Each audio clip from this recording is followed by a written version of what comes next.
Hello, Facebook Live. I feel like I put on an outfit for you. I have my Magic Vibes shirt on from Erin and actual like yoga pants, which is maybe not an actual outfit, but it feels like it. I wanted to come on because I had a request from my cousin for me to do some more breath work. Hi, Sheila. And I am going to do that. I also wanted to just, I don't know, talk to people, say some things. I also wanted to read you guys an inspirational quote or poem. It's by Laura Ding, and I had posted it recently, and every time I read it, it kind of makes me cry. So I'm going to try to read it without whimpering, but I feel like it's really poignant, and I felt like it was poignant at the time, and it's even more poignant now. So if the mountain seems too big today, then climb a hill instead. If the morning brings you sadness, it's okay to stay in bed. If the day ahead weighs heavy and your plans feel like a curse, there's no shame in rearranging. Don't make yourself feel worse. If a shower stings like needles and a bath feels like you'll drown, if you haven't washed your hair for days, don't throw away your crown. A day is not a lifetime. A rest is not defeat. Don't think of it as failure, just a quiet and kind retreat. It's okay to take a moment from an anxious and fractured mind. The world will not stop turning while you get realigned. The mountain will still be there when you want to try again, and you can climb in your own time. Just love yourself till then. So I think what we need to do now is change our focus, right? I'm a week deep in shutting down my business, and so I think other people might be feeling the burn a little bit more since like recently having to shut down.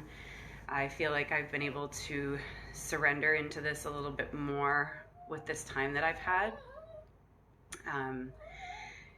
And I am here. This is now, right?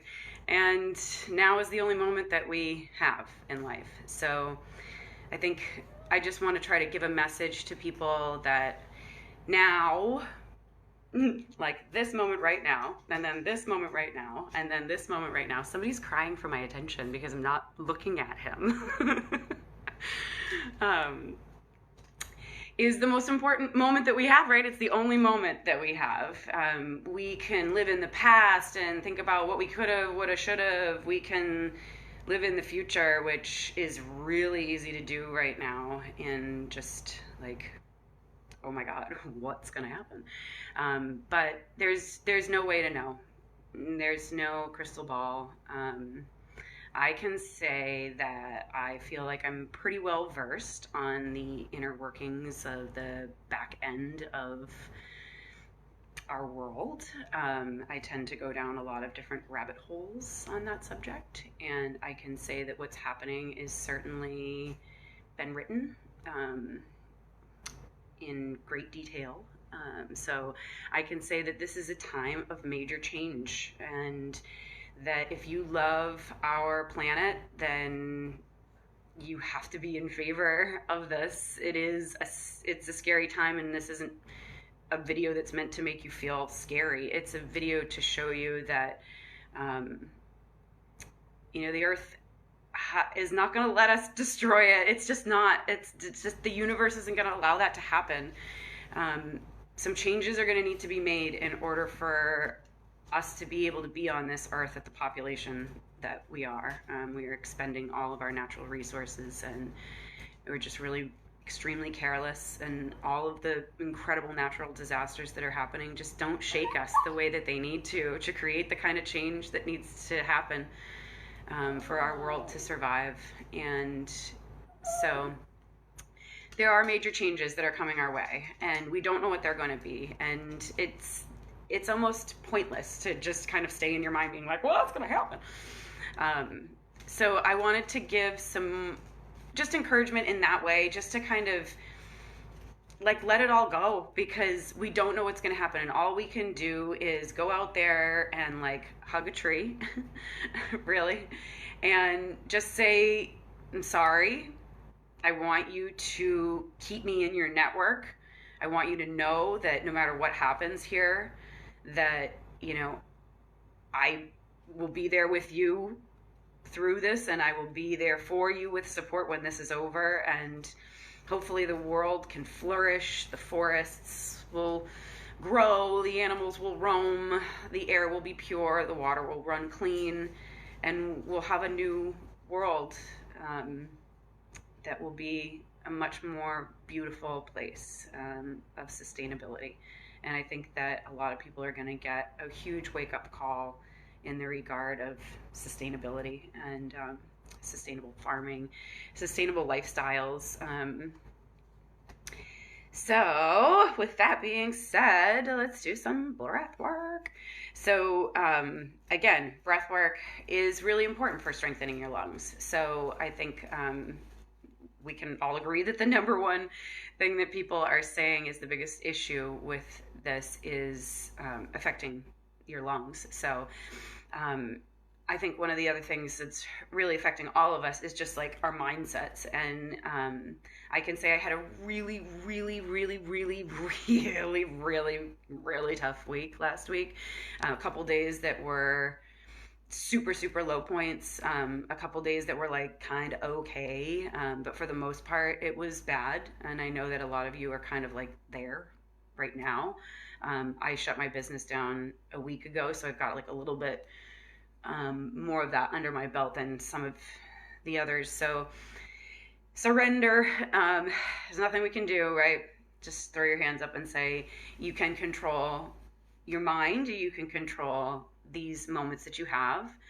And so I'm going to teach you a breathwork exercise. I'm going to call it alternate nostril breathing because that's easier than analom valom. But you want to kind of keep it in your mind what you're doing, because I find this particular exercise to be entrancing. Like I almost find myself wanting to be like, ooh, when I'm doing it. So I have to really try to stay upright, or else I can, get a little trancy. It's almost intoxicating for me in the way that it allows you to just kind of swirl around within this purifying energy breath. So it can be done two different ways. As far as the hand movements go, I am a little lazy, so I kind of like to do something that is going to feel really comfortable for me to be able to get like all relaxed into it. When I'm sitting up rigid doing breath work, especially if I have to hold my hand like this, my shoulder and my arm is going to get tired, and then my mind is going to go to thinking about that. Whereas if I put my knee up, put my foot on the ground so that my knee is up, and then I just rest my elbow on top of my knee, I can put my fingers right on my third eye, and I can use these fingers to do the alternate nostril breathing, and it's really, in my opinion, more relaxing. So I don't know if this is going to be like how you're going to be able to see what I'm doing, but we'll figure it out. So this breathwork exercise, I'm going to start by breathing in, and then I'm going to breathe out. And then I'm going to plug this nostril. I'm going to breathe in, hold the air here for a second, and then I'm going to breathe out. I'm going to hold this nostril while I breathe in.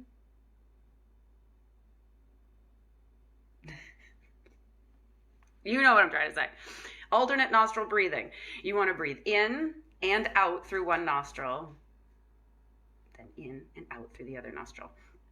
So otherwise, if you just breathe in and then breathe out that nostril, you're kind of only purifying one channel. You want to purify both channels. So Sheila's watching. Ida and Pangala.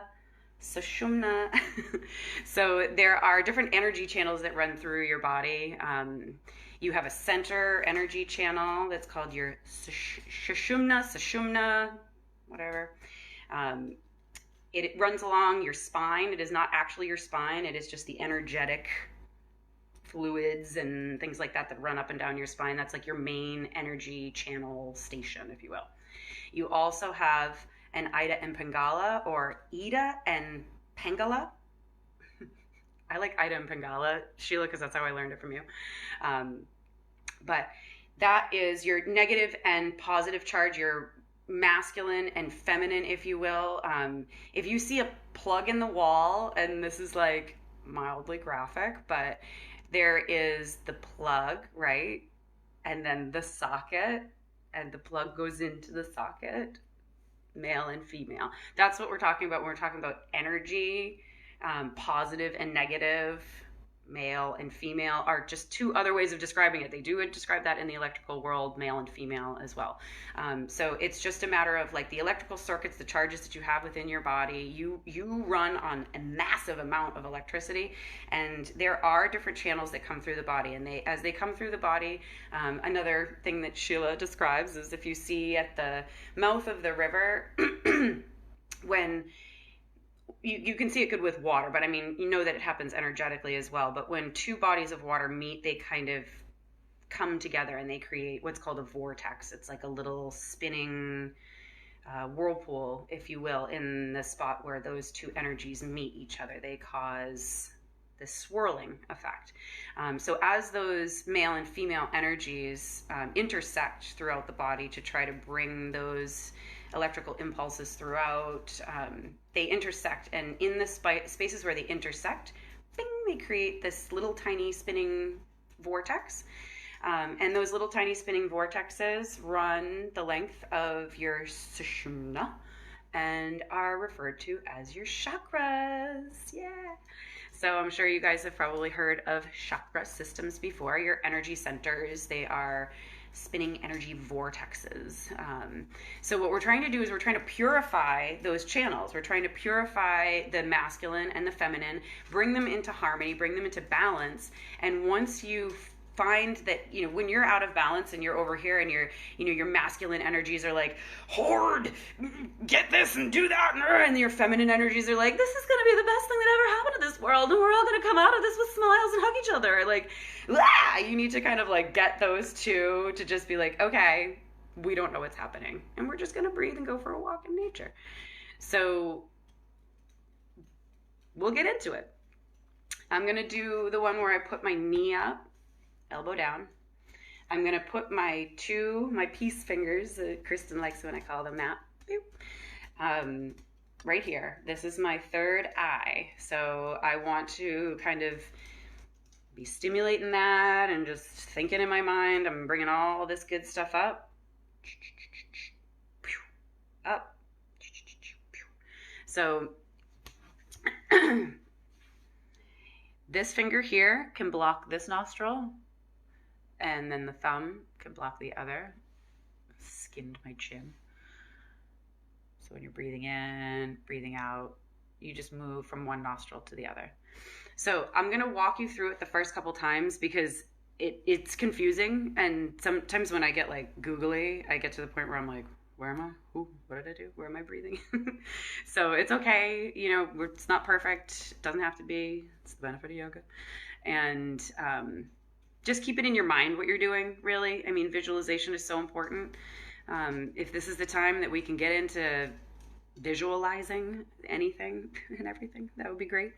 I'm going to do a little bit of a visualization exercise that I was thinking would be fun for kids and families, where we can sit down and like close our eyes and be like, all right, everybody, we're going to imagine that we're at our favorite park, and I'm pulling into the driveway, and I'm going to park in our favorite spot, and just teach kids how you can be like, all right, so I'm going to open up the back of the car, and what's in the back of the car, and what are we going to grab to play with, and like go through these, visualization playtime outdoor activities where you can visit some of your favorite places, because I think that would be cool to get the kids on board with visualization.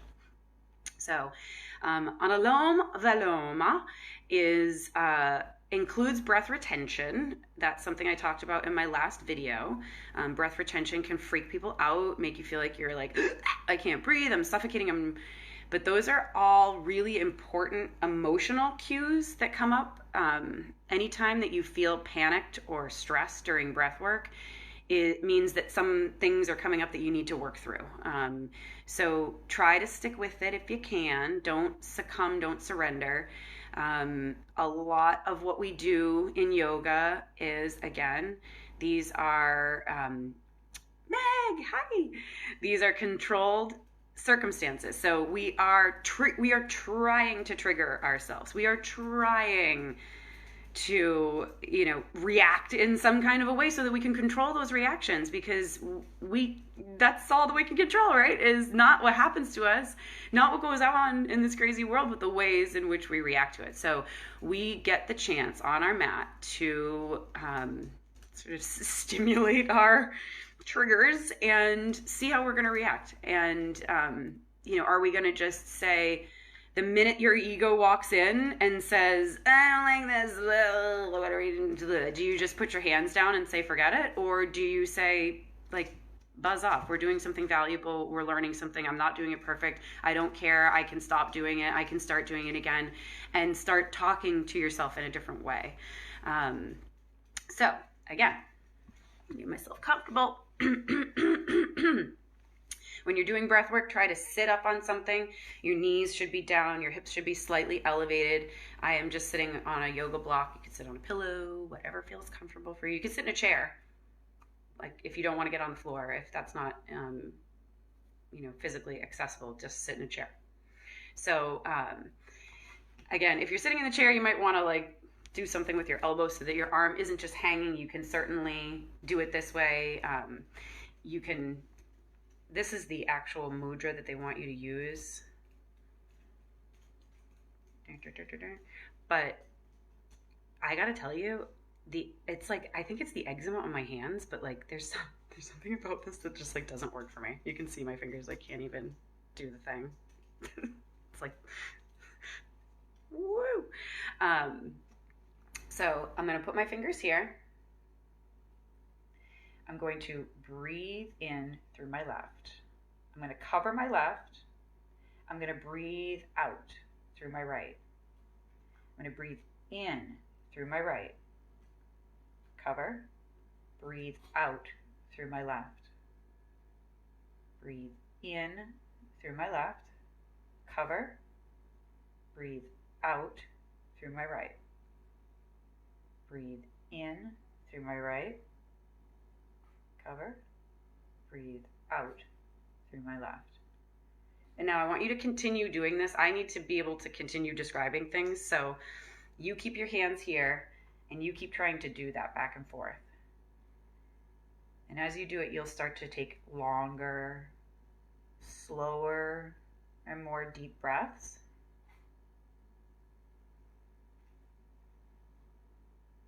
And then all the way out deeply. Covering, making sure that you're going in and out on one side, holding the breath in and out. So you can bring in that breath retention as well. So when you're coming in, you can hold the breath in, then cover, move, and then slowly release. You can hold the breath out and then slowly release. So you can go back and forth from side to side. So why don't we do it together, so we can kind of get in the groove together. So again, I'm just going to join in with you guys. You guys are at your own pace here.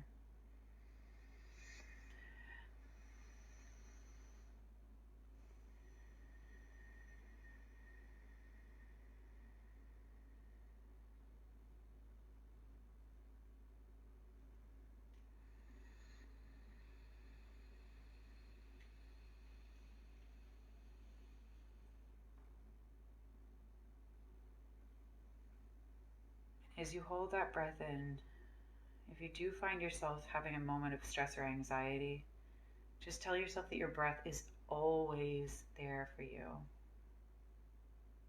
It's always waiting for you.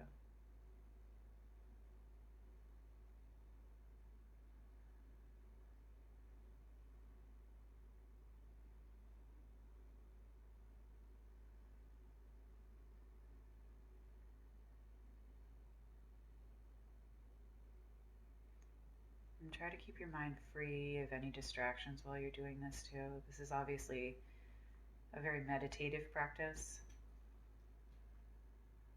I mean, I'm already like Googled.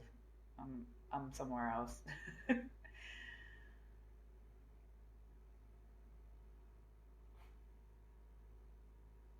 Try to just focus on the breath if you find your mind wandering at all. If you are questioning what you're doing or you're not sure if you're doing it right, just keep going.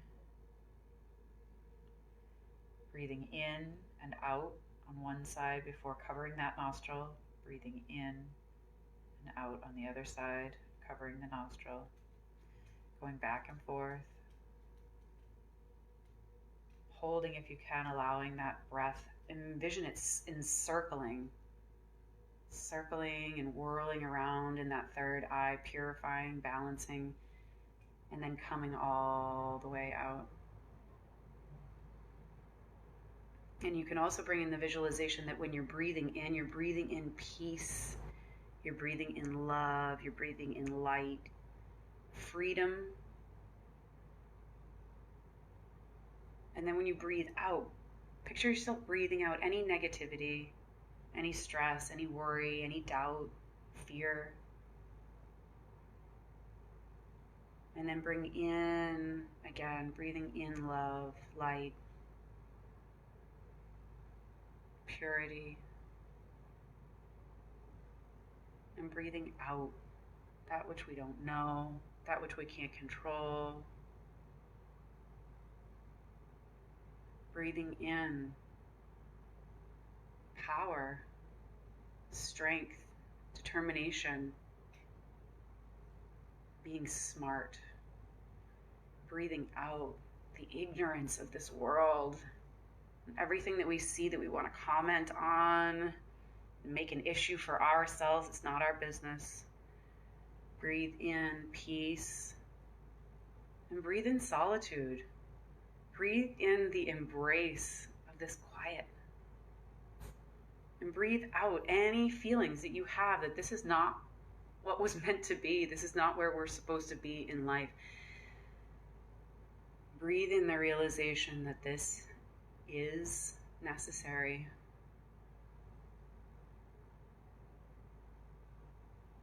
Breathe out fear.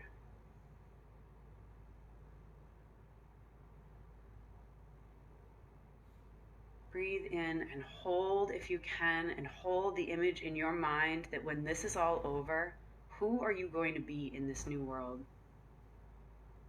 What gifts will you have to bestow? And as you breathe out, imagine that your breath is engulfing the entire world with beautiful sparkles and all of that positive energy that you just harvested in is so readily available for you to share with everyone, anywhere. So you can bring in this energy and you can saturate yourself with love and light and everything that you need. But don't hold it all in there either. You have so much to share too, and this world needs it. So anything that you do when you're harvesting this energy and when you're cleansing yourself so deeply like this, it's really easy for you to do. It's very easy for all of us to do. There's just a lot of us out there who don't understand these skills and they don't know how to do this and they don't know how to bring in that much positive energy and how to get rid of that negative stuff that's inside of them. So if you do know how to do that, you can help others just by doing it yourself.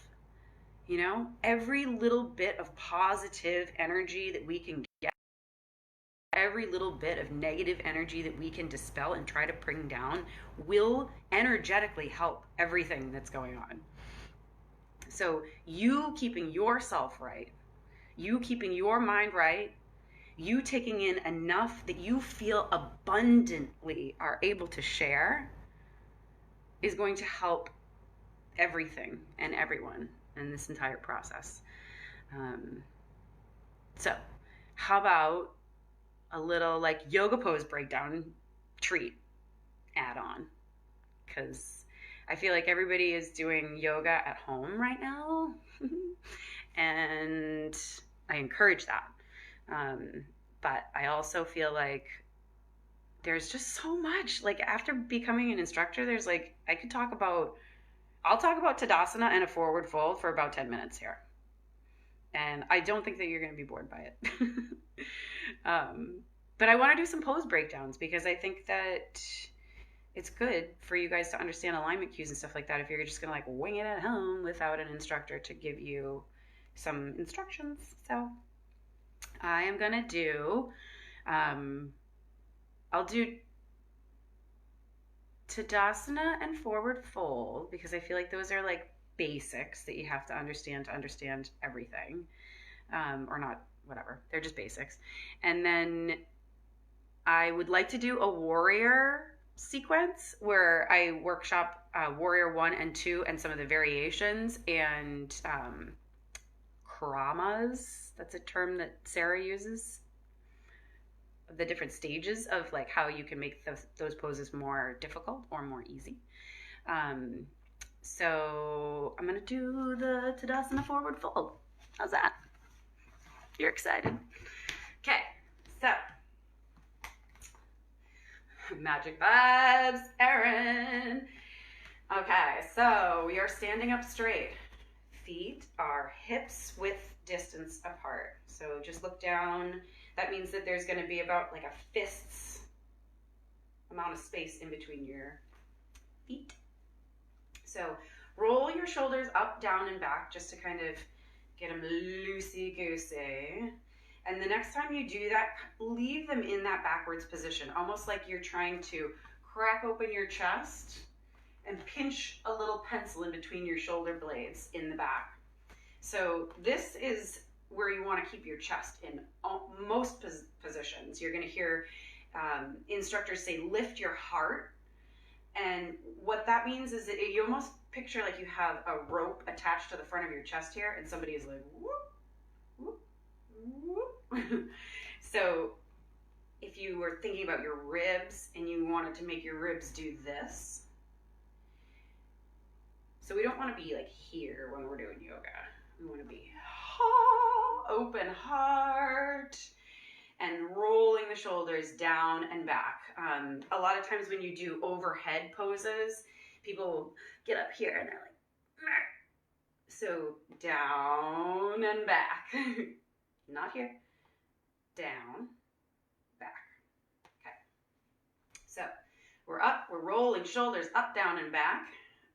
We're standing hips distance apart and slowly start to tip forward so that all your weight goes into your toes. And then slowly start to shift backwards and all your weight comes into your heels.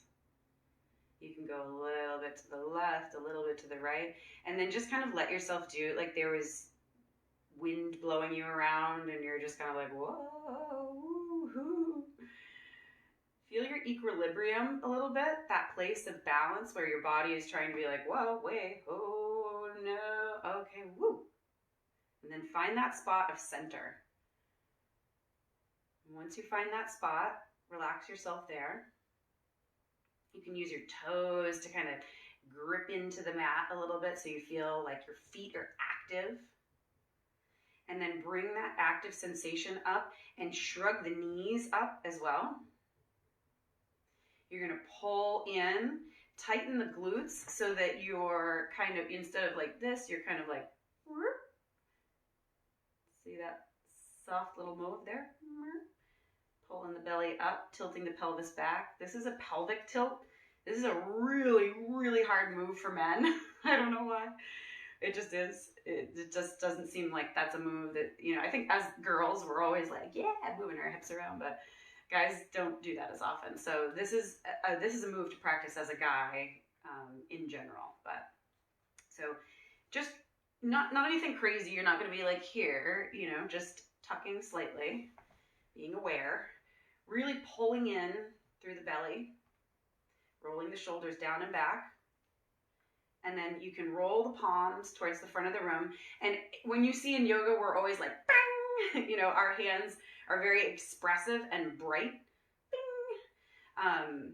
That is when, notice the difference if you just have your arms like flop down by your side and then roll your shoulders down and back and pull your palms out and spread your fingers really wide with a lot of tension. Feel how much more energy, you can feel how much more energy comes into your body when you do something like that. So this is a power pose. This is mountain pose. This is the strongest, most basic, fundamental pose in yoga. This is literally, probably my favorite pose. It makes me feel the most powerful. Erin loves 5-pointed star, and that's also super powerful. Again, I'm like a little bit lazy, and this is hard. My arm's out there. So Tadasana. Tadasana can also be done like this. Palms are facing each other. Arms are up. Shoulders are down and back. We're not here. We're down, back. Tadasana. So that's your basic fundamental yoga pose. Standing pose.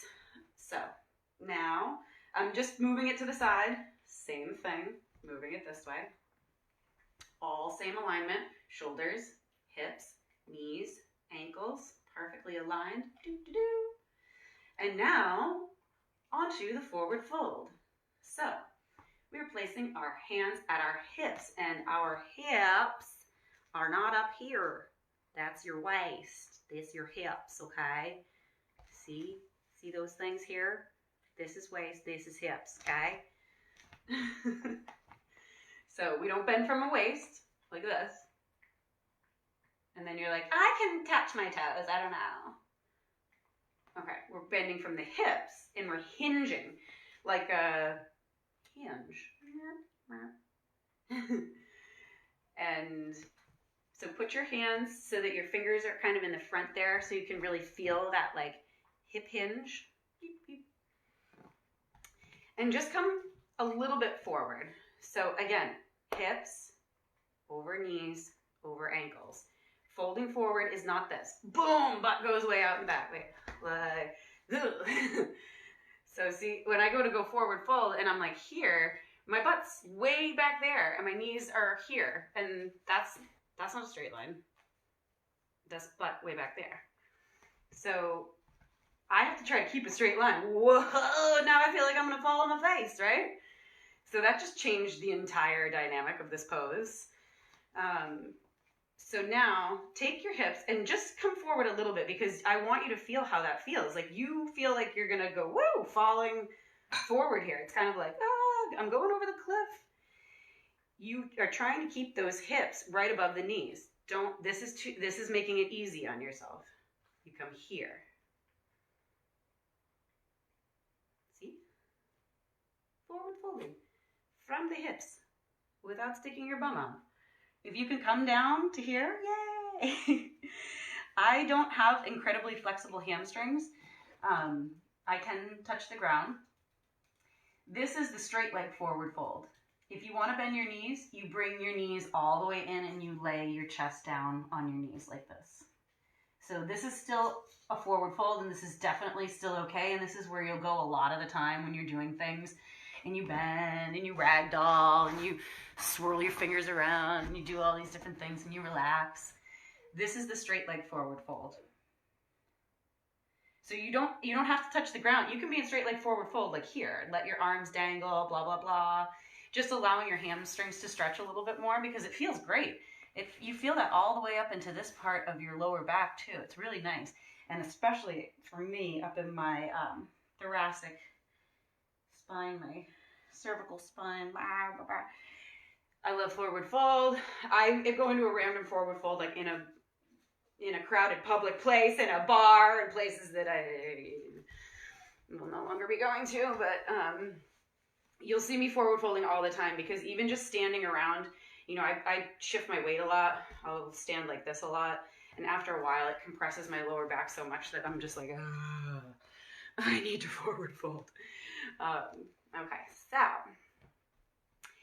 the other thing with forward fold that one of my instructors taught me that has helped me so much to actually get deeper into it, because I did want to touch my toes, and I wasn't trying to be like egotistical about it, but I was just like, I'd like to be flexible enough to touch my toes. That was a goal that I had set for myself. And so she was trying to help me to understand how to get your hamstrings to cooperate with that, because it's like, you know, people's anatomy can be limiting as well. You might have like, you know, your acromion process and your shoulder here might be physically different than somebody else's, and you might not even actually be able to have a range of motion beyond here because of bone on bone contact. So don't fault yourself if you can't do things, but I knew that my limitation was simply just I needed to try to stretch my hamstrings more. So this is a great thing to think about when you're going into a forward fold to help you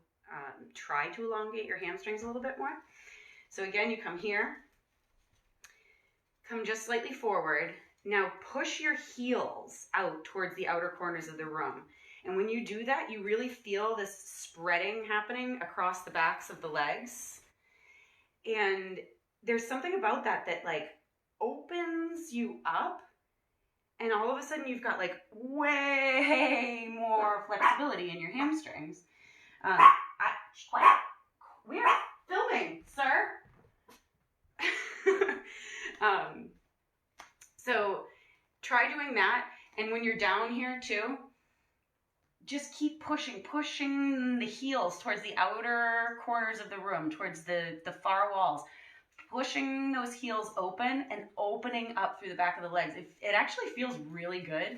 It like enhances the stretch so much more, because these poses need to be dynamic. We're not just like ragdoll hanging here. This is, you know, we're building strength in all of these poses. They should be dynamic. Nothing in yoga is just like flopping around. Everything, you bring energy and dynamicness to these poses. So boom, kicking your heels out towards the sides of the room, all of a sudden make this pose really dynamic through the back of the legs. Here you are, your forward fold. I might as well do half lift while we're here, because half lift was one of those moves that literally for years I was like, I've no idea what the purpose of this half lift is. Like, it's like an in-between pose. It's like a, I don't know what I'm doing here pose. I don't know why I want to come here pose. I'd rather stay in the forward fold pose. I don't get the half lift thing. I didn't get half lift. And in fact, I wouldn't do it. I wouldn't even do the half lift, because I'm always like so slow in my yoga classes that I'll kind of be like behind everybody anyway. But so I would use the half lift to like catch up. But then somebody workshopped half lift for me and I was like, oh, okay. I feel the stretch. And I was like, what? So half lift, I think, again, it's like anatomy stuff. So you might feel half lift great. You might be like, what are you talking about? I love half lift. Half lift makes me feel good. And I'm like, I don't know what I'm getting out of this. So for me, this is how I do half lift. Because it's the only way where I actually feel like that pose is dynamic or doing anything. I come into my forward fold. I'm down here. And then I want to come to half lift, right? I'm bringing my hands all the way up, and I'm going to push them against the top of my thighs. I'm rolling my shoulders down and back, as always, right? And now I'm pushing. And I'm trying to make my, can you see me? I'm trying to make my neck grow. And like, here, this will be an exaggeration. So if you're here and you're like pushing on my thighs and I'm growing the back of my neck, and my neck isn't like this, it's not like this. You don't want to do your forward folds like in this weird neck thing, as Catherine says from Roots to Wings. Flat back, neck long, pushing on the thighs. Whoa! All of a sudden I'm like, yeah, that's a stretch. Like, I feel that, I understand that, I know what I'm doing there, and then I can come back down. Ta-da! So there is your Tadasana, your forward fold, and your half lift. So you're like 3 poses into a vinyasa flow. I don't know if I can workshop chaturanga for you because I suck at chaturanga. As I demonstrated for my girl Gina, who whipped out like 10 push-ups in 10 seconds and apparently can do over like 100 or 1,000 or something crazy. And I was like, let me show you how I can't do one. And I probably can do one, but so I hope you enjoyed. And that's my offering for the day. Thank you for everyone who attended. I am going to wave at all of you lovely attendees. I hope you got something out of it. And I want to do more of this. Obviously, I just am like blah, blah, blah, blah, blah. I'm just turning on my live and saying whatever I feel like saying. So, haha, there it is. I miss ya, love ya. My purpose in life is to gain as much knowledge as I can and share it with others in a way that is inspiring. So thank you for allowing me to fulfill my purpose.